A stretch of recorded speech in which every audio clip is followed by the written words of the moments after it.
They got the word for you guys, so y'all better be ready. Tell me. I want to be ready for this one. All right, we got Dr. Camara Douglas, who's our community outreach specialist. He focuses in on housing, please. Thank you. All right, and we got Miss Theresa Zawacki. She focuses in on our co-lead at Russell Place of Promise.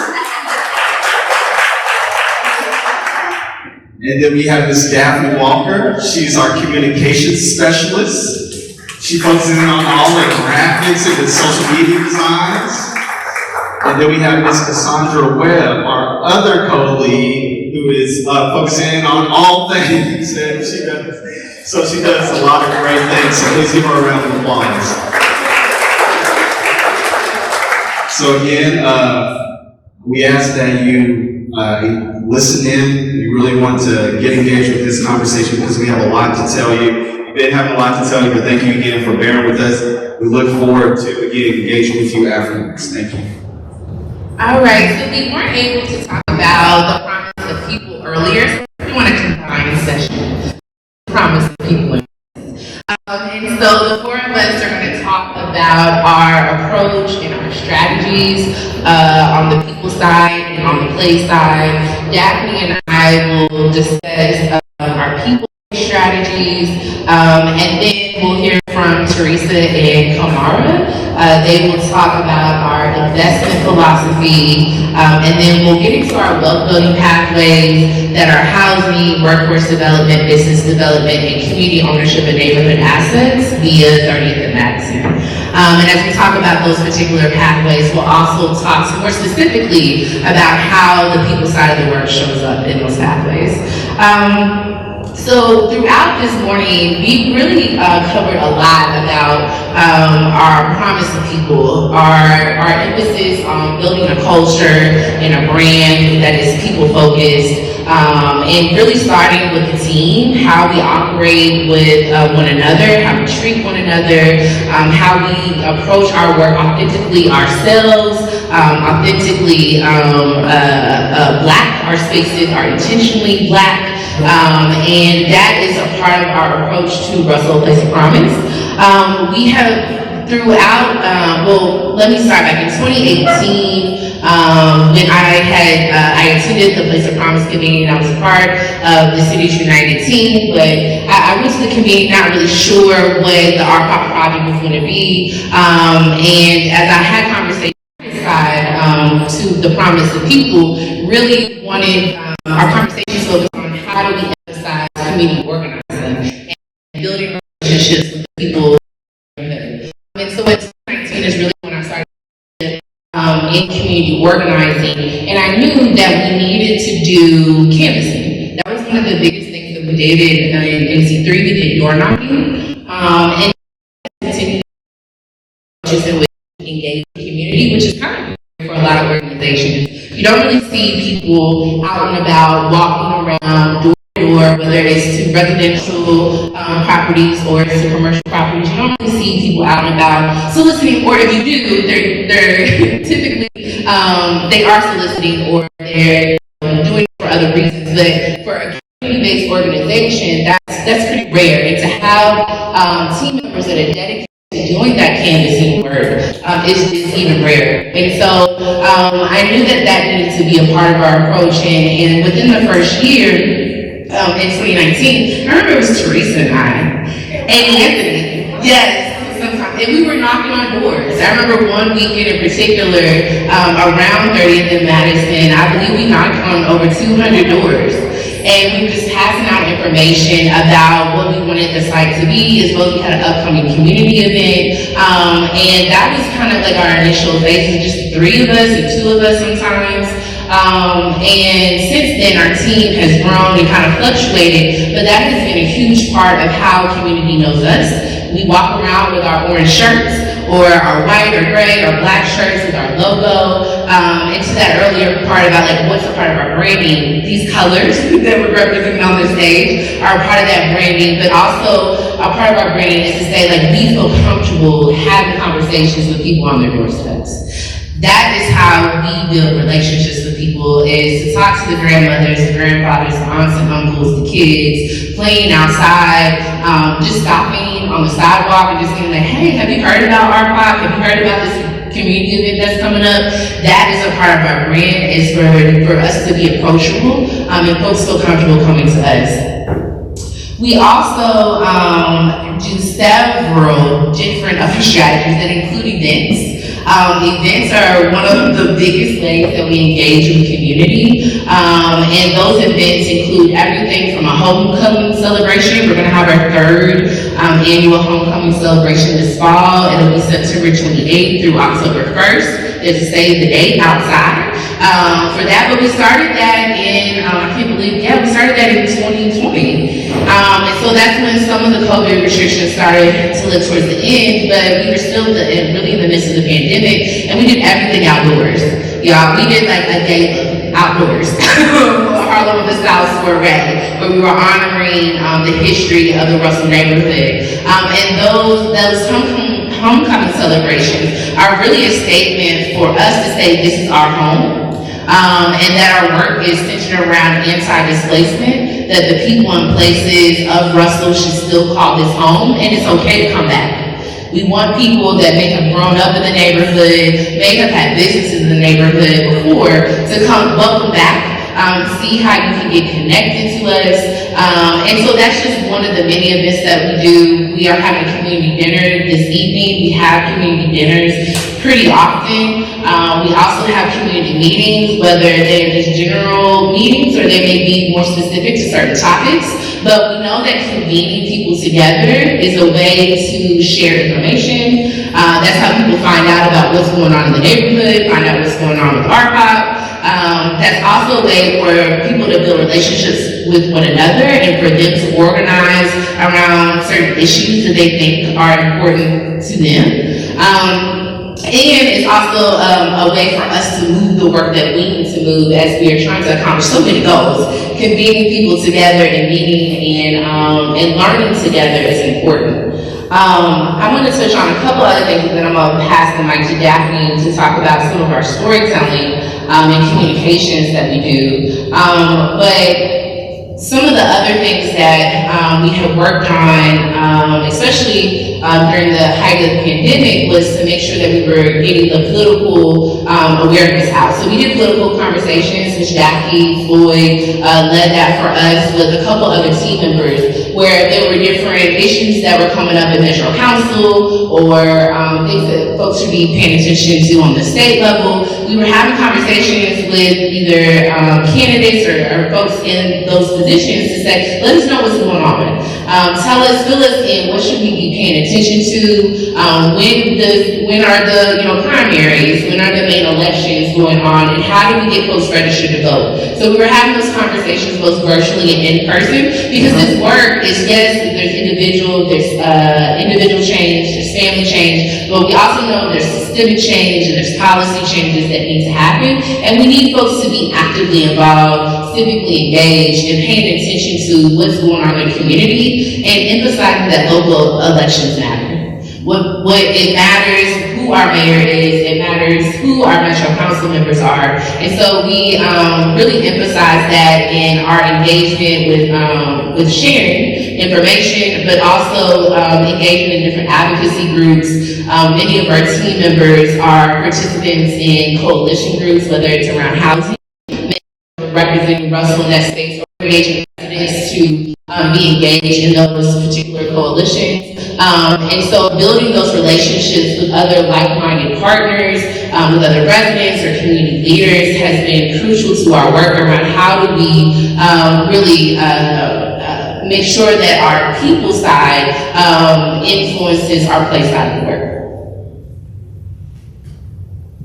Hello. So yes, as Cassandra mentioned, I'm a communications outreach specialist, so I do a lot of our graphics, flyers. I've been able to lead art projects, which has been really cool. When I came on in 2020, there was a lot of unrest happening in Louisville, with Breonna Taylor and all the investments that were happening in Russell. So one of the things that I really wanted to focus on and work with Cassandra and Theresa on was the storytelling of RPOP and what RPOP is, because there was a lot of distrust because people didn't know what was going on, who was doing what, and who had the best intention for the community. So it was really important to me, with a little background of doing information graphics and visualizing data, to tell the story of RPOP, and not only RPOP but also the Russell community, because as you know, how the media portrays Black communities is always the negative thing. So also asset framing the stories and the voices of Russell residents, highlighting the historical landmarks in the community. When I'm canvassing with Ms. Jackie, taking notes of what used to happen on this corner and sharing that out, or what's still happening on this corner, or what's about to happen on this corner. We do a lot of graphics. I enjoy the visual part is my favorite thing. I love creating our flyers. It's really important to me to put Black people on our flyers because that's who we serve. And not only put Black people on the flyers, but Black people who we know. Because it's one thing to like see your people on a flyer, but to see yourself, it's like, look at me, I'm on this flyer, come to this event, because you know I'll be there and I support this organization.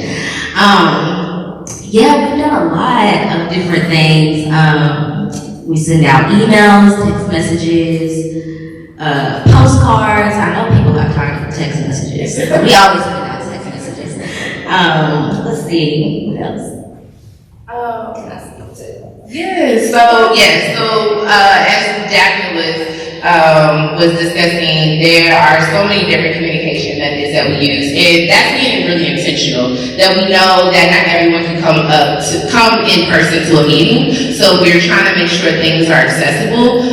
Like even today, this place of promise convening. Oftentimes, a lot of us have to work during the day, especially like residents. They don't have the ability to come here, so everything's being recorded. And we want to make sure that the recordings that we have today are accessible for folks that want to go back and view those. So the same with our Zoom meetings that we have, and the different communication methods that we have, from text messages to emails to being in person. If someone doesn't have Wi-Fi, guess what? We're going to have a postcard delivered to you. Or we're going to have someone come by and knock on your door and share information. So having multiple streams for people to find out what we have going on is really important for us.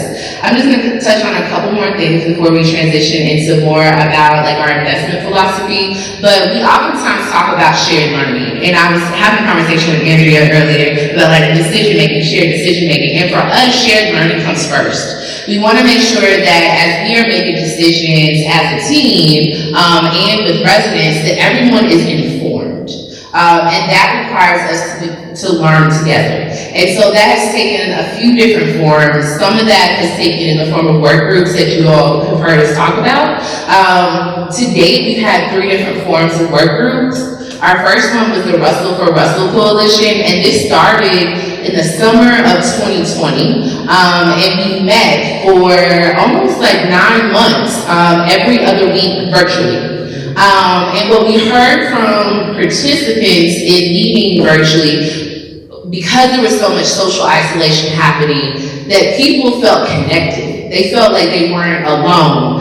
We had a lot of elders that were participating. It was like, I only have my grandkids at home, and I don't talk to anyone else.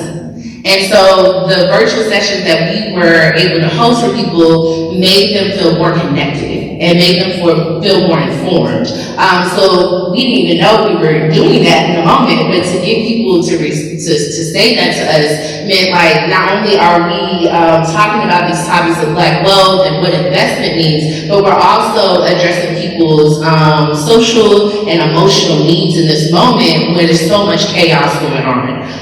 So that particular Russell for Russell Coalition, we were intentional about who we reached out to. We looked at the demographics of the neighborhood, and we knew at the time that the majority of Russell residents were Black women. They were later 30s and early 40s. They had they had kids, and they were like the breadwinners of their family as we were looking at the demographics. And so we wanted to be intentional and say, well, this is our, like the average Russell resident. We need those folks to show up in this space, but we also know that there are men and there are young people. And so how do we have X number of those folks show up? And so then I think we ended up having about, 30 some odd participants in our Russell for Russell Coalition meeting with us on a pretty consistent basis. Marcus was a part of the Russell for Russell Coalition, has been hanging out with us since. And we've done that version. We've done another version where we met just like once a month. And so those work groups are important for us to be able to continue to learn together.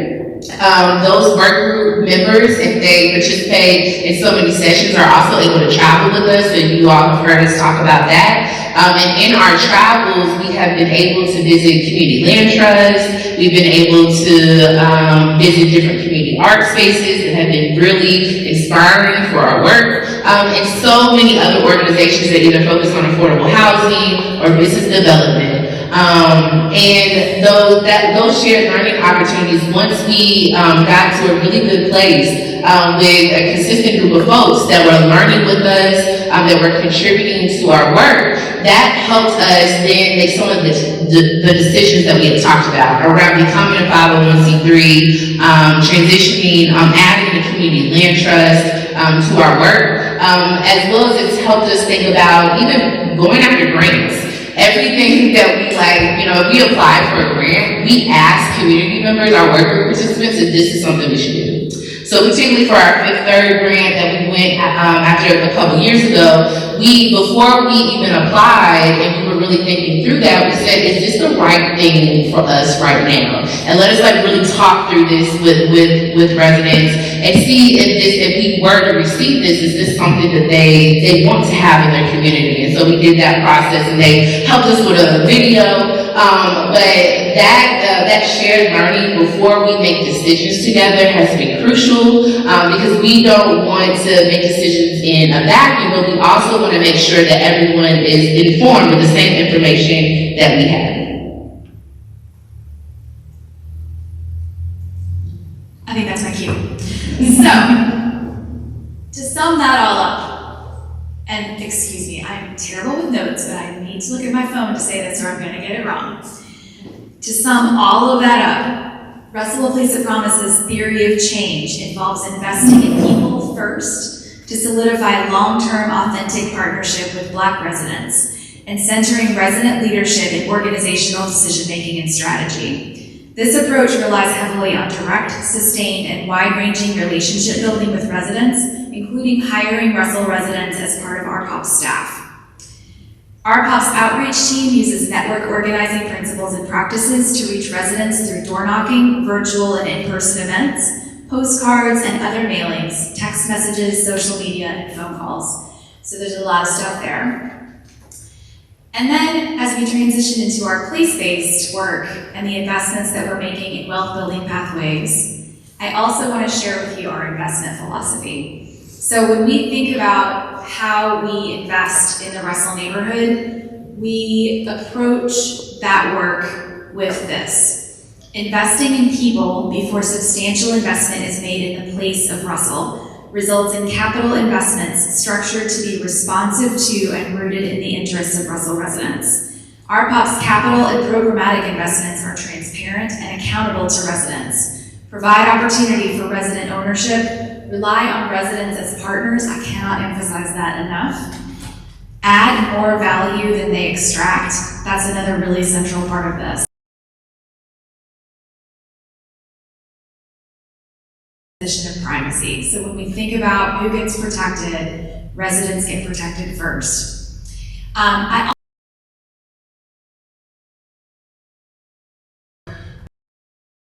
also as having 4 key functions. We are connectors. We connect people to people and people to organizations and resources to people and all that stuff. We're organizers, so making systems make more sense, making relationship networks make more sense and have better order to them. We're gap fillers, so what's missing in the world of the work that we do? How do we take action with residents as partners to fill those gaps and identify them to begin with. And we're also accelerators.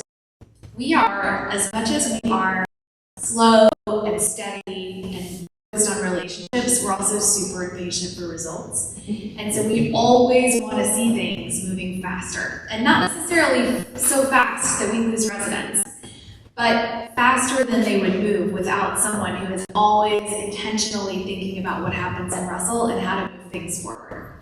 So with that, I'm going to turn it over to Camara, who's going to start by talking about our first wealth building pathway around housing.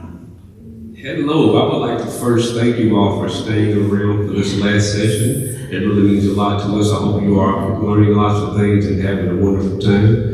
So to begin our discussion on our housing wealth building pathways, we have partnerships with various organizations and various entities throughout the city that actually aid us in our work. One of our first partners with housing is Rebound. So thus far, Rebound has built 7 different houses for us. One of those houses happens to be a duplex. So with a duplex, the individual that actually purchased that home has the ability to be able to gain instant wealth once they actually have a tenant in the structure next to them. But also with that comes the ability to have a property management company actually handle that. So the individual living next to you has no idea that you actually own the building.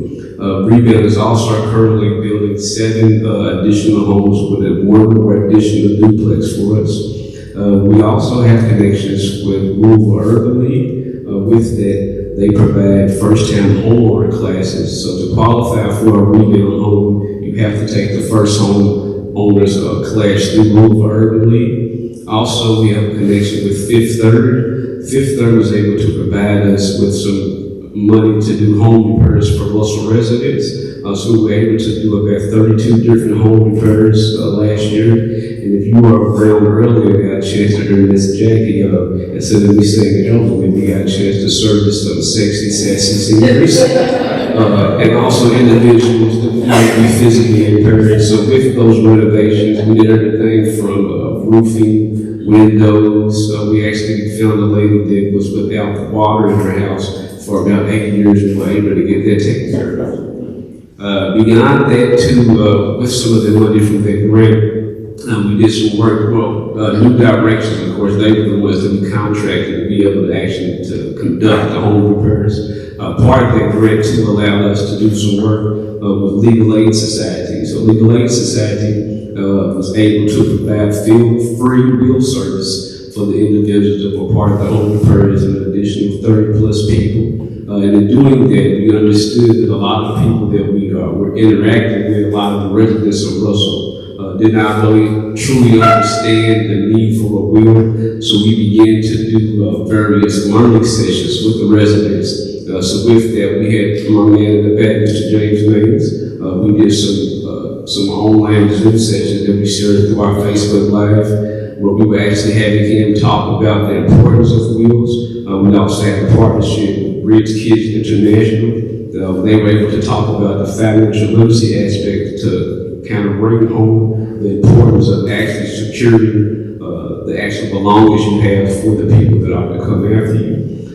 To Louisville Metro government, they have 75 land parcels that we are going to be able to pick and choose from, which ones we're going to be able to use. So we're going to begin a conversation soon with residents as to what exactly we want to do with those properties, whether we're going to put them inside of a community land trust if the parcels indeed big enough to do so. And some of the parcels, of course, are not exactly the right size to build a new structure on. So we might have the ability to buy in somebody's yard that lives adjacent to the property. And recently, we have another additional relationship with L Home, where they are able to provide down payment assistance through grant money and also home repairs. But this time through L Home, those repairs will be through loans. Now, specifically, the L Home for the repairs and the down home assistance payment, they are not specifically for Russell residents, although we are having preferred Russell residents, but they are for Black homeowners in the West End. And with that, I will pass it back to Theresa to discuss the next wealth building strategy.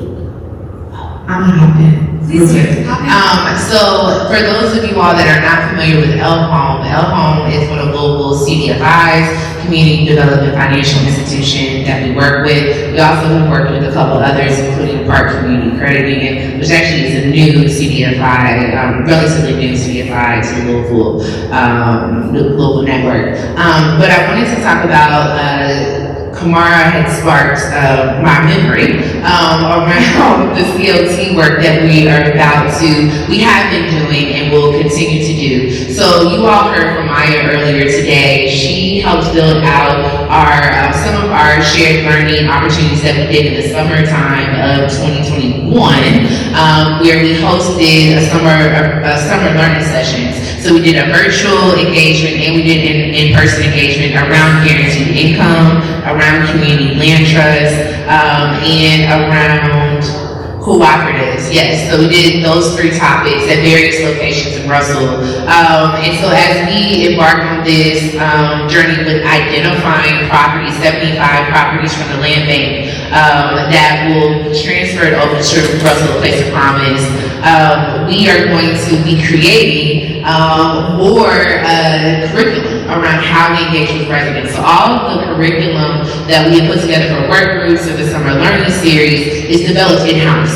We don't use anyone else's curriculum. This is all based on like the research that we do on a weekly basis in conversations that we have together. So I have a background in doing like program development and curriculum design, but it really is a team all bringing our knowledge together to say this is how we should design this particular program to teach others, to teach ourselves how to do this work. And it requires a lot of time, it requires a lot of energy, and it requires input from Russell residents. So we do a lot of listening to see if what we are how we're facilitating works, if our program design works, and if it doesn't, we make modifications to that. And that's with everything that we do. Thanks for that. So I'm going to jump in and talk about our business development process and our business wealth building pathway, and also a little bit about some of the things that we've done around workforce. And we've touched on a couple.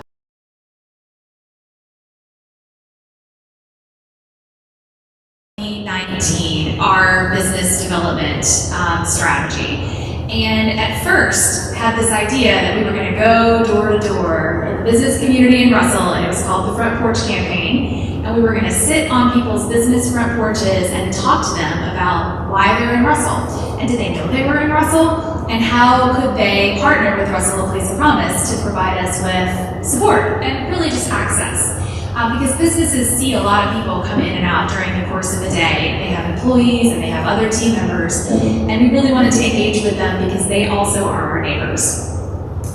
So on top of that, we also were hosting these monthly small business meetups with, again, the goal of convening the business community in Russell for networking, for shared resources and learning, and really just to continue to get to know people. And there were a number of small businesses that would come to those. We had them here, we used to eat Dash Barbers when they were here, and everything was good, and then we had the pandemic and things were less good.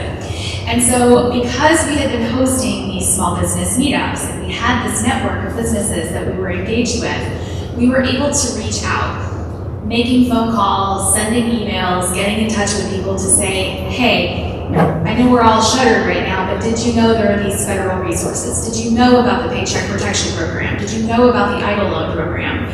And by and large, what we found from folks is that if there was awareness, there was an inability to access those very, very incredibly critical resources because people did not have past accounting statements that they could immediately access and turn over. People did not have the kinds of paperwork that they needed to be able to produce to document for purposes of accessing these funds. And so of the 40 businesses that we reached out to over the course of a couple of weeks when these resources were made available, one of those businesses was able to produce the information that she needed to be able to get Paycheck Protection Act money. 39 of them did not ever access those resources. And so we followed up, to ask, so what happened? what went wrong? And it was about back office support. It was about, I don't have an accountant, and if I do have an accountant, I didn't get what I needed, and I didn't even know what I needed to ask for.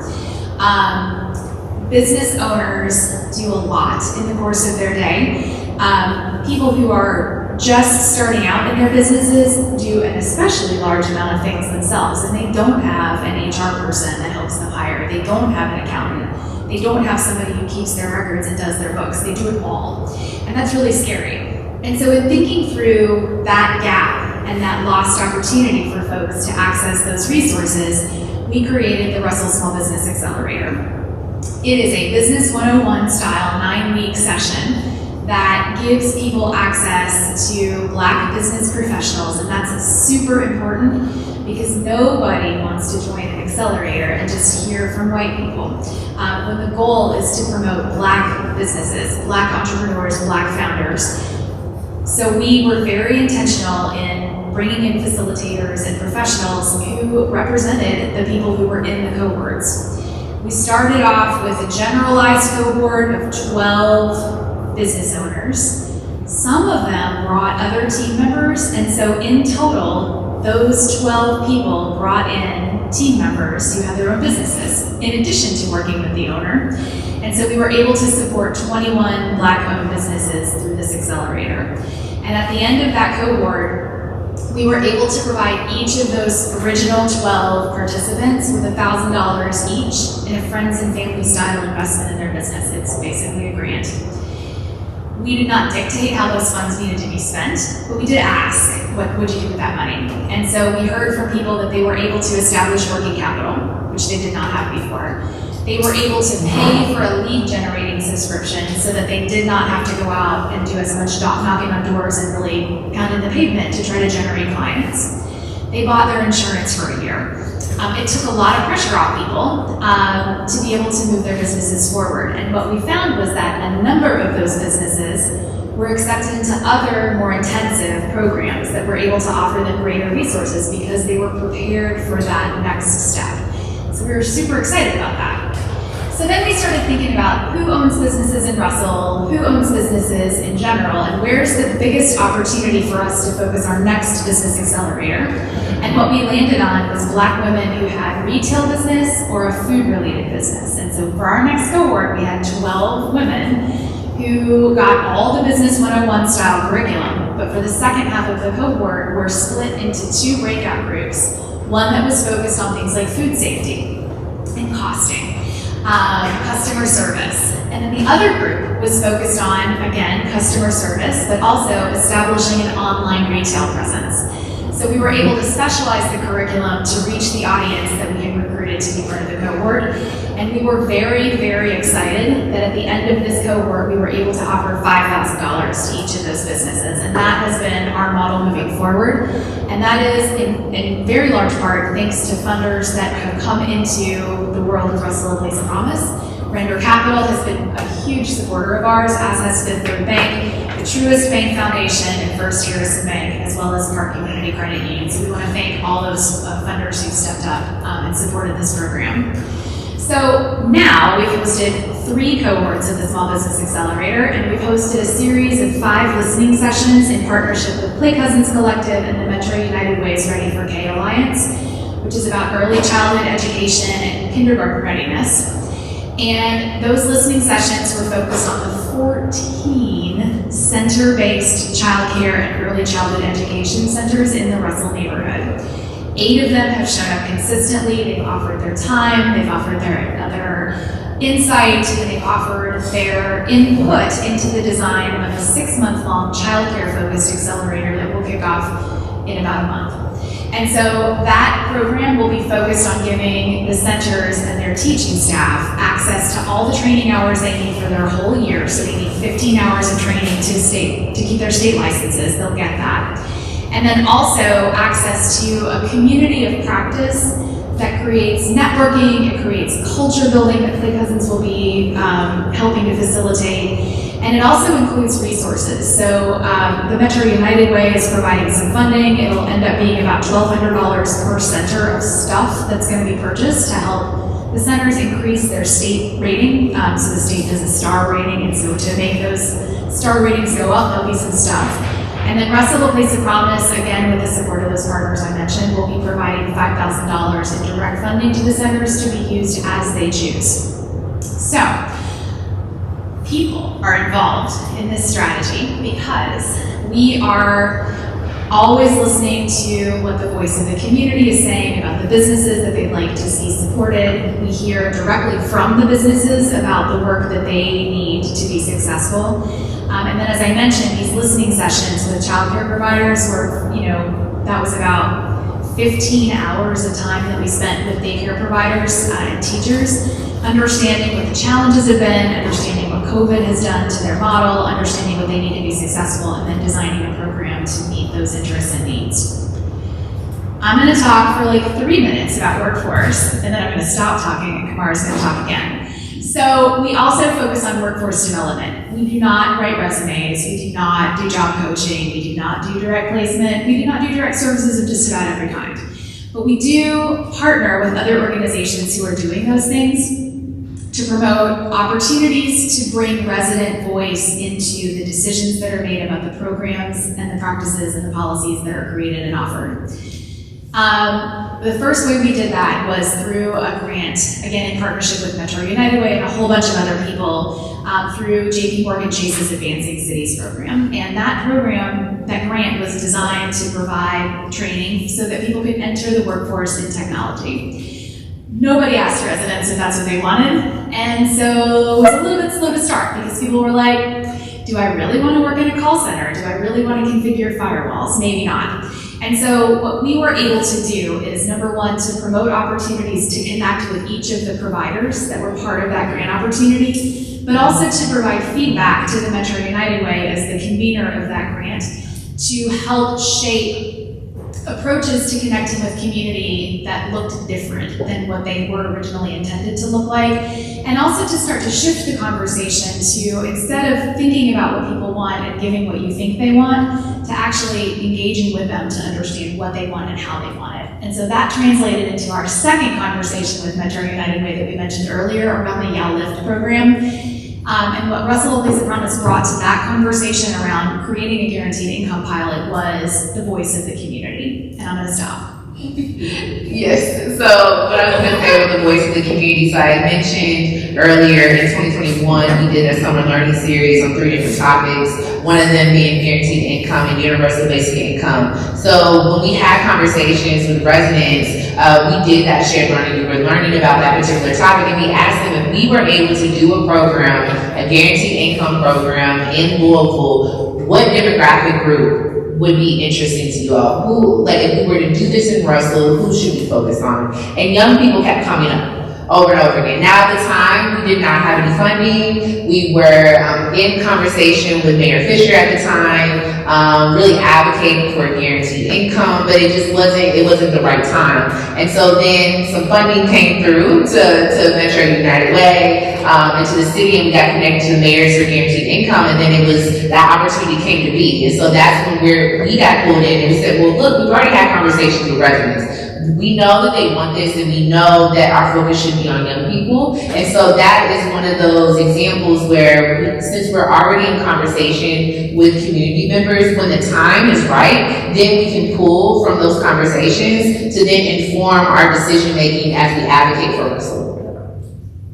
All right. I get to talk to you all briefly about community ownership of neighborhood assets. As you all heard Mayor Fisher state earlier, Louisville Metro government actually held 30th Manor Street property for us. At one point in time, of course, there was a factory that existed there. So with that, we originally had a group called Arcadis come and do some 3D modeling for potential restoration of the location. But the property ended up being demolished. So with that, we began to work with the architecture company that has their home based in Chicago, entitled Perkins & Will. So they are the current architects. And if you all would like to see the renderings of what they have thus far, I definitely encourage you to come to the community dinner tonight at Eldersburg, located at 631 South 28th Street. So we'll start about 6 o'clock. So with that property locked in, we began to have pit sessions. So these pit sessions, what we had 3 different pit sessions where we had organizations and businesses actually pitch their businesses to the residents of Russell. And we allowed the residents of Russell to actually pick which business that they felt would be the best to be at the location at 30th and Madison Street. Now, granted, it didn't matter how much we as staff felt about the business or the organization. It's not up to us. We just present information, we present possible outcomes, and the residents actually choose exactly what it is that they want. And so after we begin to lock in the partners, organizations, and the businesses that the residents stated that they wanted, we begin our third work group. So thus far with our third work group, we had about 5 different work group sessions. So we're currently working with about 40 Russell residents. So with those Russell residents, they are not only actually deciding the various amenities that they want, they also have locked in the businesses and the organizations that they actually want to be housed at 30 Madison Street. 1 second. Yes, so and beyond just locking in the various businesses and organizations, Purpose and Will had begin to show various modeling to them. So they have been able to pick them to a T exactly what they would like this space to look like. So you all get to see what the residents of Russell, as part of our work groups, have chosen for the location at 30th and Madison Street. Part of the way in which that we are able to access the property that the city is currently holding for us is by meeting various milestones.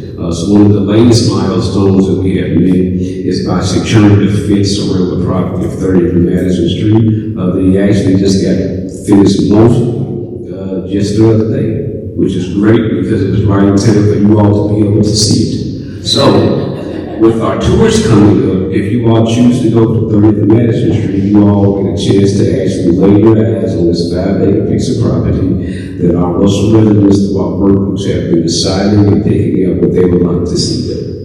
And with that, I believe it's time to open it up for questions. But this lady over here had a question that did not get asked last time, and we promised her she would go first. Thank you, 1 second. Yeah.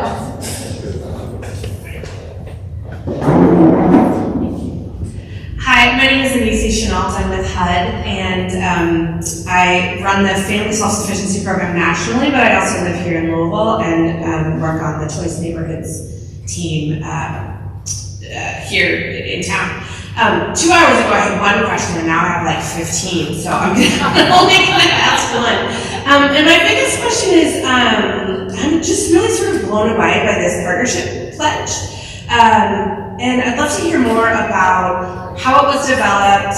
And earlier you mentioned that there have been times that you actually had to go out and sort of accountability people and say like, hey, you signed this pledge and you're not actually living up to it. I'm wondering how that has worked, and then also like how you present it to people who come. Because in Choice Neighborhoods, Jobs Plus, Family Self-Sufficiency, they all have program coordinating committees, partners that are coming around, and almost everyone across the country wants more information about like how do you build strong partnerships. And I feel like having some folks, pledge to this and then actually following through on it could be really amazing. So I'd love to hear more about that. Everybody should sign the pledge before they leave. This is all on the table. It's on the table. But I got QR code on the table. Okay, yes, so I'll talk a little bit about the partnership pledge and the process. You heard us mention earlier about constantly meeting with residents. In 2020, we had our first real resident group that we met virtually for weeks, and we did a lot of shared learning about different types of organizational forms and just discussed different things that were concerns to the neighbors and everything like that. And shortly following that, Maya, who was up here earlier, actually led with Mr. Frank that is sitting over here, and Ms. Ruth, who's also been very, very involved in the process to co-write the partnership pledge. And so this has been written in the voices of Russell residents along with values that the team holds. And we've been doing it for years, since, 2020, 21? And I'm gonna pass it to Cassandra to say a little more.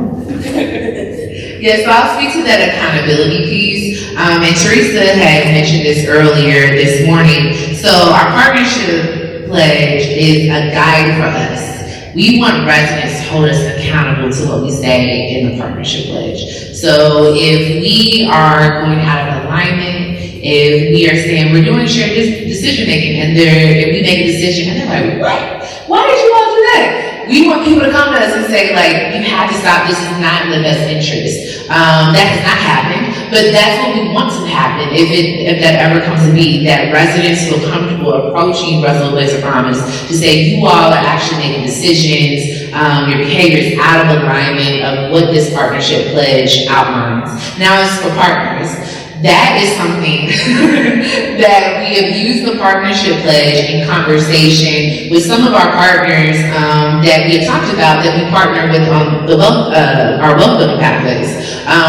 When we feel like something is out of alignment with what residents need, we call our partners in and we have a conversation. Sometimes that is because of the partnership pledge, sometimes it's because we do things that are red flags, things that they should be paying attention to, and we sit down and we have that conversation to say, we just want to let you know this is what residents, this is how residents feel, this is how community feels, and this is what we suggest to correct some things. Now, whether or not that is always followed through, it's not, but we do call people in, we have that conversation, and I think that takes a lot of confidence from the team, but that confidence comes from residents saying, we trust and we believe in you all, and we will show up at meetings with you all. So it is, our partnership pledge is something that we have used it to outline our work, outline the types of partnerships we want to be in, but it's something that's like consistent, like a work in progress, especially as we like continue to grow Russell Place of Promise in this 501c3. Our new founding board and the executive staff is going to have to outline how they want to navigate through the partnerships, which partnerships that they want to hold on to, which ones they think are out of alignment, and how they want to have those conversations that we're having with folks. I hope that answers your question. Yeah, and it's like so much. I mean, too often with our stuff, we say, like, you have to have residents involved. And they're like, hey, come to this meeting, sign this paper, say that you were there, and we had residents involved. Really. So, people, like, ones, it looks like a lot of learning and playing together before you put something together. Just, that's so much time and energy, and I think it's really, like, very fruitful. And so, congratulations on that. Thank you. Thanks, Marcus. Good afternoon, Abby Gilbert from Indiana. I just wanted to say thank you to everyone because I feel like this is a personal learning session. Is it everyone left? I got to do the tour yesterday. This is really a question, and that was super helpful because even as someone who lives here and has been to all different places and trying to drive around, it's very dangerous. So thank you because I feel like I've really kind of grasped just how everything fits together now.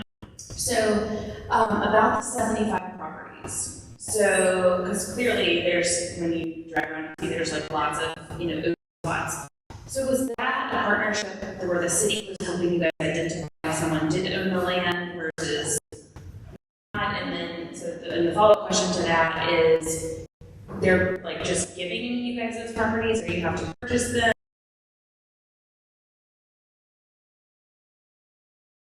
So the city owns 170 properties in something called the land bank. And so land banks are creatures of government that exist to move vacant or abandoned property back onto the tax rolls. That's their like one focus in life. And so land banks can close on if people pay their taxes or if people don't cut their grass and the city goes and does it for them. They also can receive property by donation. And so over the years, the land bank in Louisville has grown quite an inventory, and they've had some properties, especially properties that are tough to build a house on, for a very long time. So there's 170 of those properties just in Russell. At one point in time, and this is a terrible statistic, 1 in every 6 properties in Russell was vacant, abandoned, no structure, or a house that nobody lived in, it was there. The land bank only owns a fraction of the total vacant property in the neighborhood. There's lots more that the city doesn't own. So the city's commitment to Russell a Place of Promise is that we will be doing this in partnership with residents, can select 75 of the 170 vacant properties that are owned by the land bank, and they will be giving those to us. Yeah, so I'm really appreciative that you were able to go on the historic tours, because I think that opened the eyes to a lot of folks, whether they are from Louisville or they're from other places. As we have talked about, like how we're telling the story of the Russell neighborhood, that's important for us. That people know that there is so much history and the people and places, and that we also like shift that like narrative and like how we describe the neighborhood, because I think a lot of us, we feel comfortable going through the neighborhood and we see that promise. So just as we talk about the neighborhood, but trying to just avoid like certain words that, you know, other people may feel like that they're not comfortable, but we feel very comfortable. And we know that there are concerns around safety for some individuals, and folks that may live in the community have concerns around safety. But this work right here is us addressing those issues and saying that still even that this community is worth investing in. So in part of us saying that the community is worth investing in is around how do we talk about the neighborhood as well. Also important to know, to understand too, that the reason in which that all of these vacant properties exist currently is because of the structural disinvestment that happened in the community. And Russell is adjacent of the downtown corridor. So this has been done, something that's not by chance, it is something that has been done purposefully. Because if you have strategic disinvestment, then it allows the city to be able to gallop on all of the property and do with it as they please. So we must also understand that as we think about that, especially how Russell is completely directly adjacent to the downtown corridor.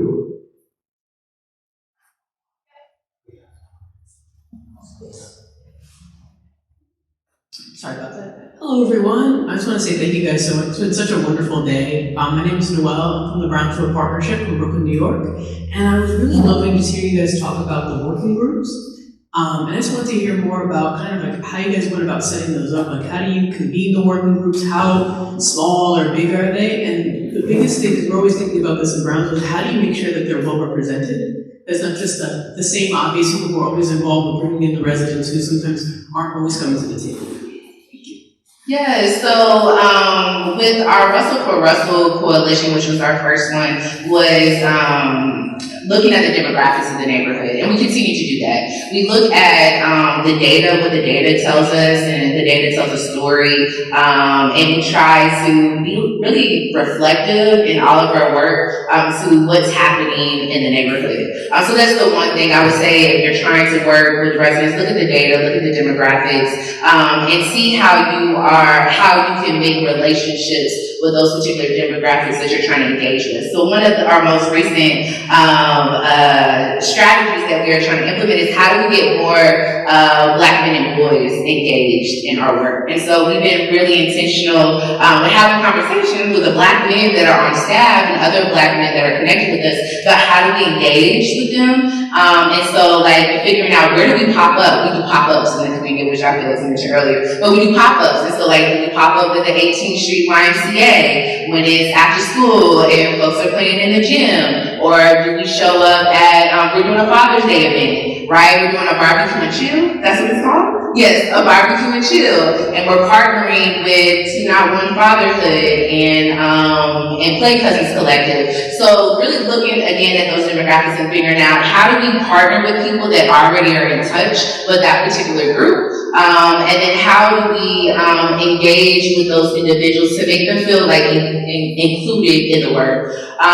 We also, remind me of the second part of your question, you had another part. Thank you. I guess logistically for your working groups, I think you mentioned one of the groups was like 40 people. So I guess like, how do you decide on the size of the working group? How many is enough? Got you. So the size sometimes is determined by a few different factors. Sometimes that is, so though the 40 that we've been able to meet with, that's not been in person, that's been virtually. And that's not 40 consistently every single meeting, but it's 40 kind of like in and out. Because our workers actually last a lot longer than traditional workers. Most workers are like 6-month periods of time. And ours is like 9 months, 12 months, a little bit more. So people flow in and out as needed, but those have been virtual spaces, and we determine those numbers based on, oftentimes based on like if it has to do with funding maybe, or it's like the population size, or what are other determinants? The work that needs to be done. Yeah. The fact that, so if we have really big decisions to be made, lots of people who are gonna have eyes on that and a voice to be heard. Yeah, I would say that. And then our communications, I'm gonna have Daphne speak to this because she's really been the one that has, with all the communication methods, been like tailoring our messaging and our images to get to that like particular groups. If it's intergenerational, making sure that those different faces show up. Also important to note that in formation of the working groups, there was a level of commitment from the working group participants that was created by you had to attend a certain number of meetings of the total number, and there was a stipend attached to that. So there was the kind of beyond a yes, I'm doing this for the good of my community, but there was also I'm making a commitment for the good of my community as well. So there was a little bit of a what's in it for me also. Thank you. And I guess I'll just add again to the communications of, getting people to know about what we're doing. I'm drawing a blank. But yes, social media. Our social media is extremely consistent. We're always posting, and that was actually some feedback that I don't always get to hear feedback on like our social media because it's just me out. It's like constantly going out. I don't always get to hear what people think of it. But recently, I've been able to hear from residents that the consistency, newsletters we send out, that has been really helpful to attract the people. And one thing I do want to add that's not really is just like how we talk about like food at things and having children's programming, just incentives to things, because also with our work groups we've been able to travel, some have been compensated, so incentivizing things really helps. Thank you.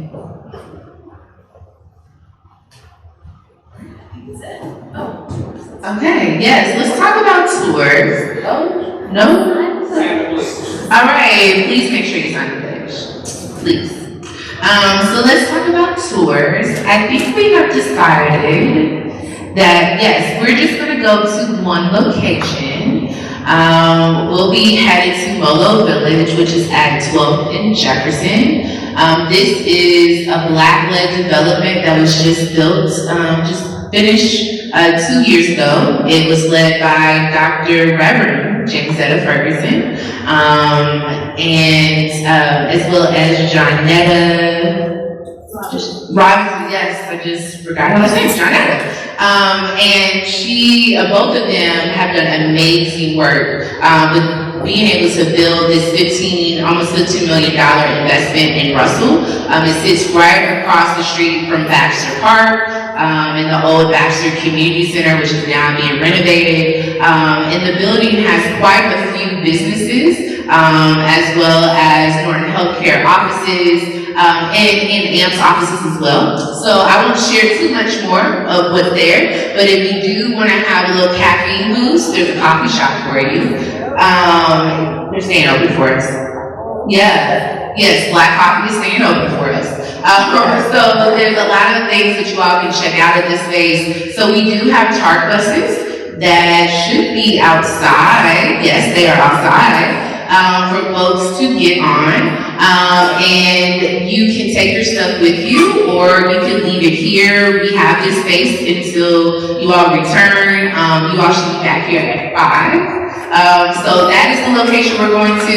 If you want to see 30th and Madison, we are going to be in the Sports and Learning Complex tomorrow morning, and it's right across the street. And we'll be talking about it all morning. So it's not, we did not miss out on 30th